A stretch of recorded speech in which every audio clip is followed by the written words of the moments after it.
شروع اللہ کے نام سے جو بڑا مہربان نہایت رحم والا ہے۔ دوستو، ایرانی تاریخ کے انتہائی مشہور صوفی شاعر مصلح قدیم شیخ سعدی رحمۃ اللہ علیہ آج سے تقریباً 800 سال پہلے ایران کے شہر شیراز میں پیدا ہوئے۔ آپ کے والد کی وفات آپ کے بچپن میں ہی ہو گئی۔ اپنی جوانی میں شیخ صاحب نے غربت اور سخت حالات کا سامنا کیا اور بہتر تعلیم کے لیے آپ نے اپنے آبائی شہر کو خیر آباد کہا اور بغداد تشریف لے آئے۔ آپ نے مدرسہ النظامیہ میں داخلہ لیا، جہاں آپ نے اسلام، سائنس، قانون، حکمت، فلسفہ، تاریخ، عربی ادب اور اسلامی تعلیم حاصل کی۔ شیخ سعدی رحمۃ اللہ علیہ جامعہ النظامیہ سے فارغ ہونے کے بعد باہر ملکوں کی سیاحت کی۔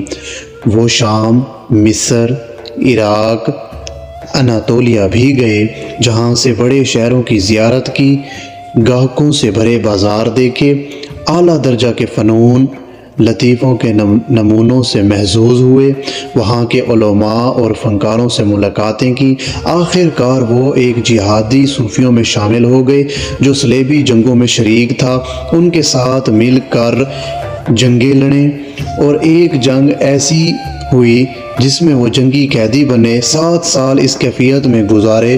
قید سے رہائی کے بعد شیخ سعدی یروشلم بیت المقدس چلے گئے، وہاں سے مکہ اور مدینہ کا رخ کیا، پھر وہاں سے دور دراز کا سفر کرتے ہوئے 3 دہائیوں کے بعد اپنے محبوب والے شہر واپس آ گئے تو ان کا شیراز ترک حکمرانوں کے سفارتکاریوں سے خون سے بچا ہوا تھا، جو منگولوں نے ایران کے دوسرے شہروں میں برپا کر رکھا تھا۔ خطے کے نامور شاعر ہونے باوجود شیخ سعدی رحمۃ اللہ علیہ نے محسوس کیا کہ انہوں نے اپنی زندگی ابھی تک ضائع کی اور خاطر خواہ قابل ذکر کام نہیں کیا۔ اس وجہ سے انہوں نے عہد کیا کہ اپنی باقی ماندہ زندگی خاموشی سے گزاریں۔ عہد کیا، لیکن ایک دوست کے اصرار کی وجہ سے اپنی قسم توڑ دی۔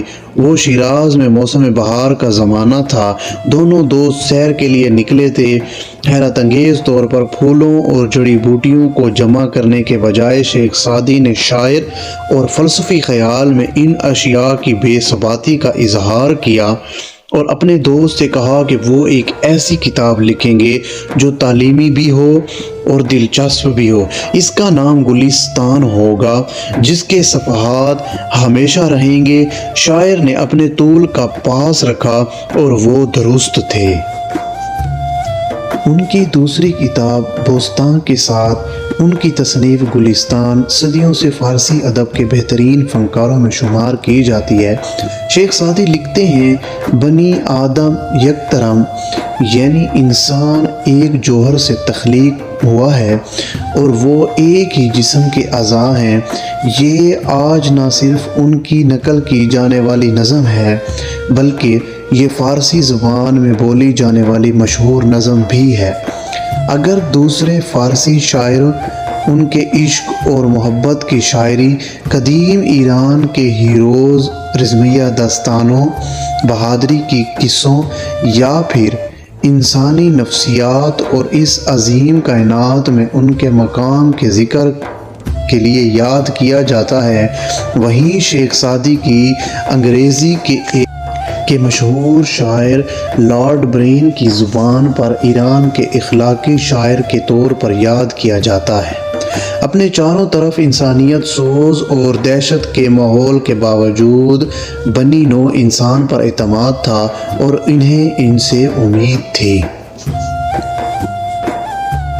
جس طرح گلستان اور بوستان میں شیخ سعدی کے زمانے کے غیر یقینی صورتحال کے بارے میں بہت کچھ کہا گیا، اسی طرح ان میں موجود وبائی بیماری کے بارے میں بہت دانشمندی کی باتیں ہیں۔ شیخ سعدی نے سفر کے بارے میں جو کچھ کہا اسے پورے طور پر سچ نہیں کہا جا سکتا۔ مثال کے طور پر گلستان اور بوستان میں شیخ سعدی کا دعویٰ ہے کہ شام میں صلیبیوں نے انہیں اغوا کیا تھا اور انہیں موجودہ چین اور ہندوستان کا بھی دورہ کیا تھا۔ شیخ سعدی نے گلستان میں خود اشارہ کیا کہ ان کے کچھ قصے حقیقت پر مبنی نہیں ہیں، کیونکہ انہوں نے اپنے دوست کو باغ میں سیر کے دوران بتایا تھا کہ ان کی کتاب نہ صرف تعلیم و تدریس کے لیے ہوگی بلکہ تفریح کا بھی سامان ہوگی۔ گویا کہ گلستان اور بوستان اگرچہ زندگی کی رہنمائی کے لیے ہیں، لیکن بعض اوقات ان میں سفرنامہ اور ایڈونچر کی کہانیاں بھی ہیں۔ بوستان میں شیخ سعدی اپنے قارئین کو محتاجوں، ضرورت مندوں کے ساتھ فراخ دلی کی تلقین کرتے ہیں کہ ایسا نہ ہو کہ آپ اجنبیوں کے دروازے کے سامنے جانے لگیں۔ ایک جگہ وہ کہتے ہیں کہ اگر آپ نے صحرا میں کنواں نہیں کھودا تو کم از کم مزار میں چراغ رکھ دیں۔ وہ ہمیں یہ بھی سکھاتے ہیں کہ ہمیں اپنی سوچ سے بھی کم چیزوں کی ضرورت ہے۔